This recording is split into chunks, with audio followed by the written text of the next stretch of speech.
Hi everyone, this is new MCQ course। यह एक नया MCQs यह एक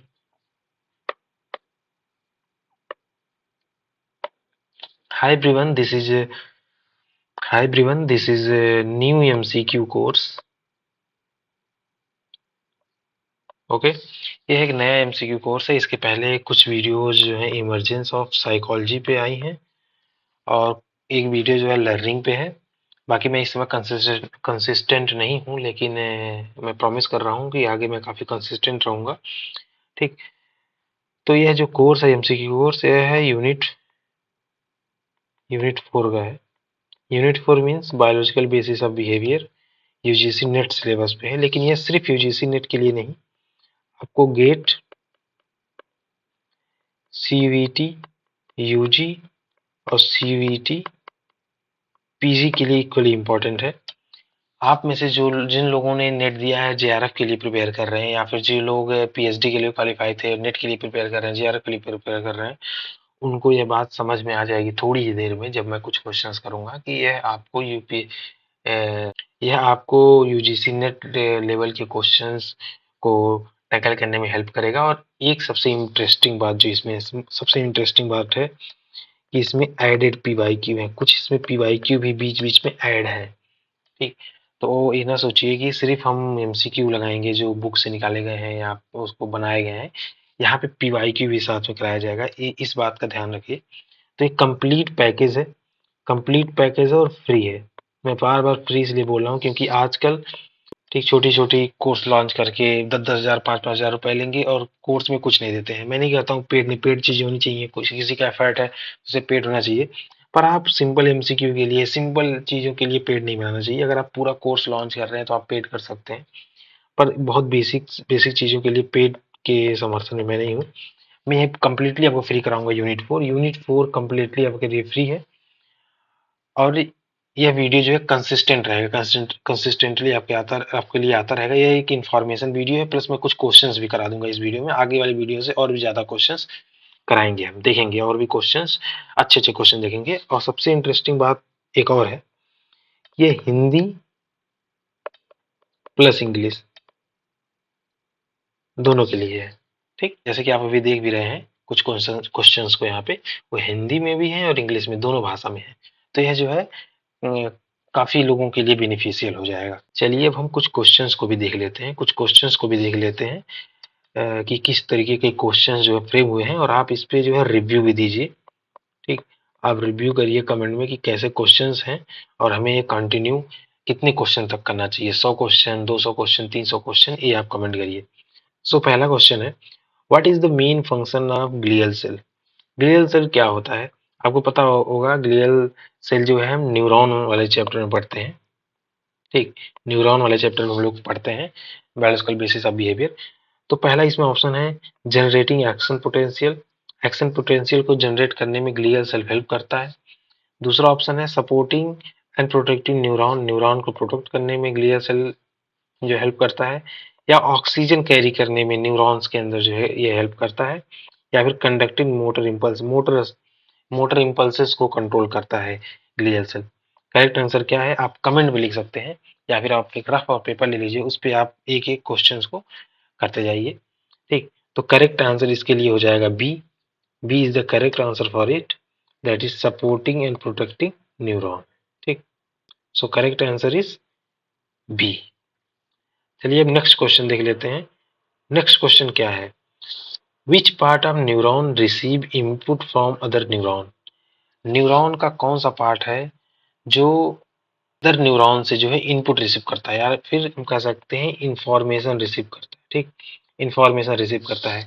axon, soma, dendrites, synaptic cleft. Synaptic cleft इसका जो है हिंदी, यहाँ पे हिंदी मीडियम के लोग यहाँ पे देख सकते हैं, Soma, dendrites and synaptic cleft. ठीक, इसका करेक्ट आंसर क्या है कि कौन सा न्यूरॉन का हिस्सा है जो दूसरे न्यूरॉन से हम जो है इंफॉर्मेशन को लेते हैं। जैसे एक न्यूरॉन है, इसमें कुछ डेंड्राइट्स हैं, ये दूसरे न्यूरॉन का सिनॉप्स है। तो ये जो इंफॉर्मेशन ले रहा है, ये इंफॉर्मेशन दे रहा है और इंफॉर्मेशन ले रहा है। इसको क्या बोलते हैं, अभी मैंने बोला आपको डेंड्राइट, इसे क्या बोलते हैं, डेंड्राइट। ओके। और दूसरी सबसे इंपॉर्टेंट चीज है जो मैं आपको बताना भूल गया, एक्सप्लेनेशन। हर एक क्वेश्चन के बाद देखिए कि एक्सप्लेनेशन यहाँ पे दिया हुआ है, हर एक क्वेश्चन के बाद आपको एक्सप्लेनेशन मिल जाएगा यहाँ पे।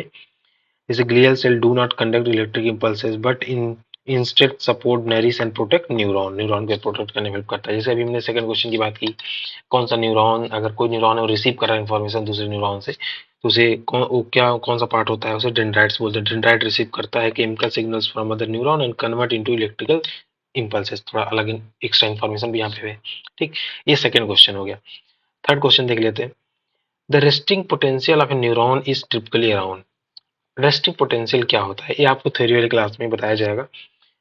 तो correct answer is -70 millivolt. Okay. अब इसका देखिए यहाँ पे एक्सप्लेनेशन भी दिया हुआ है, अब ध्यान से देखिए। Resting potential is about -70 millivolt due to ion distribution. अब आयन डिस्ट्रीब्यूशन क्या है, आप अच्छे से एक टॉपिक में पढ़ेंगे, एक्शन पोटेंशियल जो न्यूरॉन के अंदर होता है। ठीक, इस टॉपिक में आपको ये अच्छे से पढ़ने को मिल जाएगा, जो कराया जाएगा। ठीक, नेक्स्ट क्वेश्चन है question number 4। Which neurotransmitter is most closely linked to learning and memory. Memory और लर्निंग से सबसे ज्यादा क्लोज कौन सा न्यूरोट्रांसफर है। पहला ऑप्शन है एसिटोलिन एंड डोपामीन, सेरोटोनिन एंड गाबा। कौन सा जो है लर्निंग और मेमोरी से क्लोजली लिंक है, कौन सा ऐसा न्यूरोट्रांसमीटर है। आपको जो है बायोसाइकोलॉजी की कोई बुक होगी उसमें यह इंफॉर्मेशन जरूर दिया होगा। एसिटोलिन है, acetylcholine is the correct answer. Okay, got it. Explanation भी दिए गए हैं, आप इस एक्सप्लेनेशन को देख सकते हैं। और हाँ, एक चीज और, अगर आपको ये जो पीडीएफ है, वैसे मैं, बहुत सारे लोग ऐसे पेड ग्रुप चलाते हैं जो पीडीएफ नहीं देते हैं, पर मैं पीडीएफ आपको दे दूंगा अगर आप अच्छे जो है कमेंट्स आएंगे, डिमांड होगा, तो ये वीडियो आपको टेलीग्राम ग्रुप में मिल जाएगा मेरे, जिसका लिंक जो है आपको डिस्क्रिप्शन में मिल जाएगा अगर ये पीडीएफ चाहिए तो। ठीक, अब क्वेश्चन नंबर 5 देख लेते हैं। Question number 5, what does the blood brain barrier do. जो ब्लड और ब्रेन बैरियर होता है वह क्या करता है, उसका मुख्य कार्य क्या होता है ब्लड ब्रेन बैरियर का। ठीक, जिसमें पहला ऑप्शन है conduct brain wave, brain wave conduct करने में इसका मेन काम होता है। Prevent harmful substance from entering the brain, enhance neurotransmitter flow, regulate heartbeat. Fourth option देखिए, ब्लड ब्रेन बैरियर की बात हो रही है तो यहाँ हार्ट की बात कैसे होगी, पहला गलत। न्यूरोट्रांसमीटर की फ्लो की जिक्र नहीं होना चाहिए क्योंकि न्यूरॉन्स की बात हो गई है। Conduct brain wave conduct blood तो नहीं करेगा। Correct answer is B. What is the correct answer, correct answer is B, that is prevent harmful substance from entering the brain. Okay, यहाँ पे एक्सप्लेनेशन भी दिया है, ब्लड ब्रेन बैरियर। ठीक, next question. Next question is talking about all or none law. What is all or none phenomena, या फिर आप यह कह सकते हैं all or none law apply to which process, किस प्रोसेस में all or none प्रोसेस होता है। इसका बहुत सीधा जवाब है, बहुत ही इजी क्वेश्चन है, most easy question, that is action potential. Action potential में जो है ऑल और नॉन फिनोमेना होगा, यानी कि होगा या फिर नहीं होगा पोटेंशियल, दैट इज ऑल और नॉन फिनोमेना। ठीक, next question is talking about the primary inhibitory. The primary inhibitory neurotransmitter in the brain is, जो प्राइमरी इनहिबिटरी जो न्यूरोट्रांसमीटर होते हैं ब्रेन में वो कौन से होते हैं। पहला option glutamate, serotonin, acetylcholine and GABA. So the correct answer is what? What is the correct answer? Can you tell me in the comment section? So the correct answer is GABA. GABA is the correct answer for this question. Next question.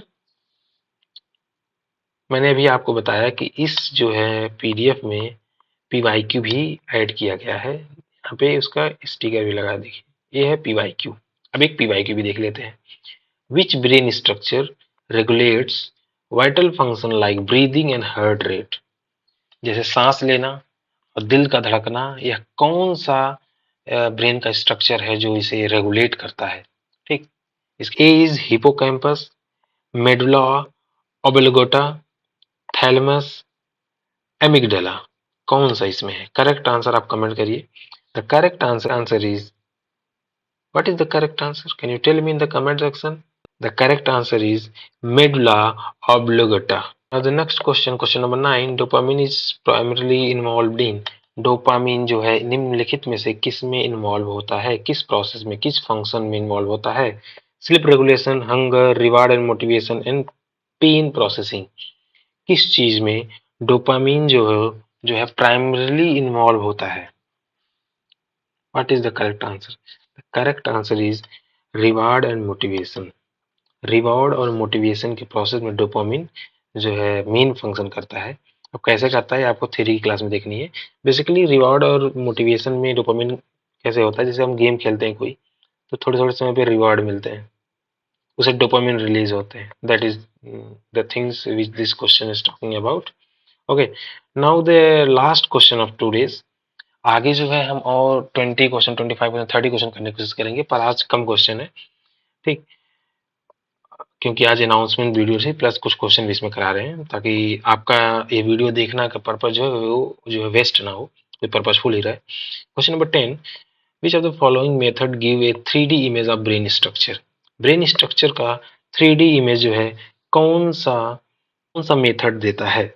The option number 1 is EEG, electroencephalogram, PET scan, CT scan and lesion structure. कौन सा इसमें से 3D structure? हमको structure तो सारे देते हैं, किसी न किसी प्रकार की कोई इंफॉर्मेशन तो सारे दे रहे हैं, पर 3D स्ट्रक्चर कौन दे रहा है? That is CT scan. The correct answer is CT scan. So this is the end of question for today. End of question for today. अब नेक्स्ट वीडियो से हम क्वेश्चन नंबर 11 से बाकी सारे क्वेश्चंस को देखेंगे। ठीक, इसमें बाकी सारे भी क्वेश्चंस हैं, अंत तक जाएंगे ऐसे। Approx, not approx, completely 200 questions हैं। This is all free. No one give you in this genre of subject that is psychology. Psychology के फील्ड में कोई भी आपको इतने MCQ फ्री में नहीं देगा। So I am giving you for free, completely free with videos. Thanks for watching this video. मिलते हैं अगले वीडियो में।